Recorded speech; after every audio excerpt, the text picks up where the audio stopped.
आप देख रहे हैं काम की बात।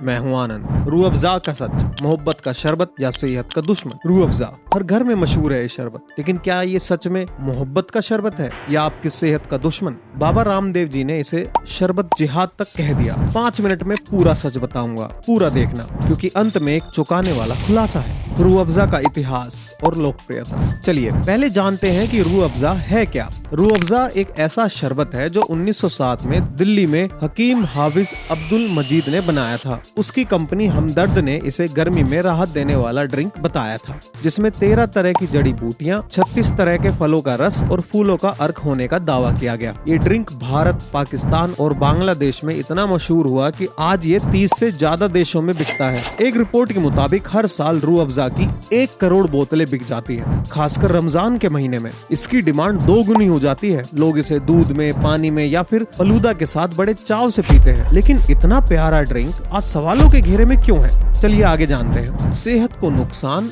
और जांच। रूह अफ़ज़ा की असलियत तब सामने आई जब 2018 में बांग्लादेश की ढाका सिटी कॉरपोरेशन यानी DSCC ने हमदर्द पर एक केस दर्ज किया। जांच में पता चला कि रूह अफ़ज़ा में वो जड़ी बूटियां और फल जो इनके लेबल पर लिखे गए थे वो झूठ है, वो असल में थे ही नहीं। हमदर्द ने दावा किया था कि इसमें 13 हर्ब्स और 36 तरह के फलों का रस है, लेकिन टेस्ट में ये सब झूठ निकला। इससे भी बड़ी बात, हेल्थ एक्सपर्ट्स ने चेतावनी दी कि रूह अफ़ज़ा के सिर्फ 35 मिलीलीटर क्वांटिटी में 36 ग्राम चीनी होती है। अमेरिकन हार्ट एसोसिएशन के मुताबिक एक महिला को दिन भर में सिर्फ 25 ग्राम चीनी लेनी चाहिए और पुरुषों को 36 ग्राम। यानी एक छोटा गिलास रूह अफ़ज़ा आपकी पूरे दिन की चीनी की जरूरत को पार कर देता है, और इसके बाद भी हम चीनी को किसी न किसी पदार्थ में खाते ही रहते हैं। डायबिटीज के मरीजों के लिए ये बहुत खतरनाक है। डॉक्टर्स कहते हैं कि इससे ब्लड शुगर एकदम से बढ़ जाता है। भारत में 8 करोड़ से ज्यादा लोग डायबिटीज से जूझ रहे हैं, और ऐसे ड्रिंक्स उनकी सेहत को और बिगाड़ सकते हैं। लेकिन रूह अफ़ज़ा की कहानी में सिर्फ सेहत का खतरा नहीं है,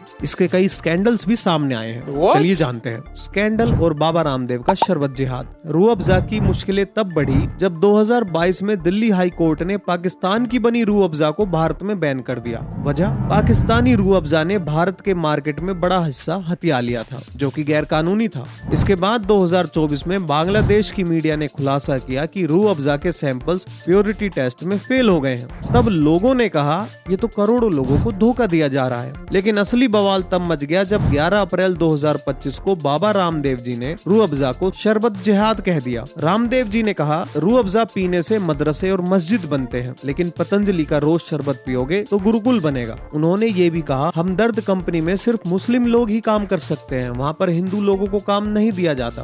रामदेव जी अपनी पतंजलि की नई ड्रिंक्स को प्रमोट कर रहे थे, लेकिन इस बयान ने हिंदू मुस्लिम ड्रामा खड़ा कर दिया। सोशल मीडिया पर लोग भड़क गए और कहा कि धर्म की आड़ में मार्केटिंग करना बंद करें। तब हमदर्द ने भी जवाब दिया, हमारा प्रोडक्ट क्वालिटी पर टिका है, धर्म पर नहीं। लेकिन क्या ये सच है, मार्केटिंग या साजिश? 2025 की शुरुआत में पाकिस्तानी यूट्यूबर्स ने मोहब्बत का शरबत नाम से एक ट्रेंड शुरू किया, जिसमें रूह अफ़ज़ा को जमकर प्रमोट किया गया। 2 हफ्तों में इस ट्रेंड को 20 लाख व्यूज मिले। भारतीय मीडिया ने भी इसे उठाया। जी न्यूज ने रमजान में इसे जरूरी भी बताया, लेकिन कई लोगों ने इसे चीनी का जाल, सेहत से खिलवाड़ कहा। क्रिटिक्स का मानना है कि ये ट्रेंड रूह अफ़ज़ा की इमेज को बचाने की साजिश थी, क्योंकि 2020 के बाद इसके स्कैंडल्स की वजह से हमदर्द का प्रॉफिट 15% तक गिर गया था। कई politically motivated social media influencers ने भी इसे प्रमोट किया। लेकिन सवाल ये है, क्या ये सब हमदर्द की मार्केटिंग स्ट्रेटेजीज थी? लेकिन रूह अफ़ज़ा अब भी सेफ है या नहीं? आखिरी खुलासा आपको चौंका देगा। सेफ है या नहीं?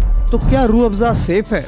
डॉक्टर्स कहते हैं 2022 में लॉन्च हुआ रूह अफ़ज़ा का शुगर फ्री वर्जन डायबिटीज वालों के लिए बेहतर है, और इसे अमेज़न इंडिया पर 4.2 की रेटिंग भी मिली है। लेकिन ओरिजिनल रूह अफ़ज़ा अभी भी रिस्की है। डॉक्टर्स सलाह देते हैं कि इसे बहुत ज्यादा पानी में मिलाकर पियो या फिर पूरी तरह से अवॉइड ही कर दो। और अब हम आते हैं खुलासे पर। 2024 में हमदर्द के CEO ने माना कि पब्लिक के गुस्से को देखते हुए वो रूह अफ़ज़ा में चीनी को 20% तक कम करने जा रहे हैं। लेकिन 2025 तक वो नई रेसिपी मार्केट में आई ही नहीं। अब सवाल ये है, क्या आप भी रूह अफ़ज़ा पिएंगे? तो दोस्तों, रूह अफ़ज़ा मोहब्बत का शरबत या सेहत का दुश्मन, आप क्या सोचते हैं? कमेंट में जरूर बताइएगा। अपने दोस्तों के साथ शेयर करो, क्योंकि ये जरूरी है। और चैनल को सब्सक्राइब करना बिल्कुल ना भूलना, क्योंकि मैं मिलूंगा आपसे अगले वीडियो में ऐसे ही धमाकेदार स्टोरी के साथ। तब तक के लिए नमस्कार।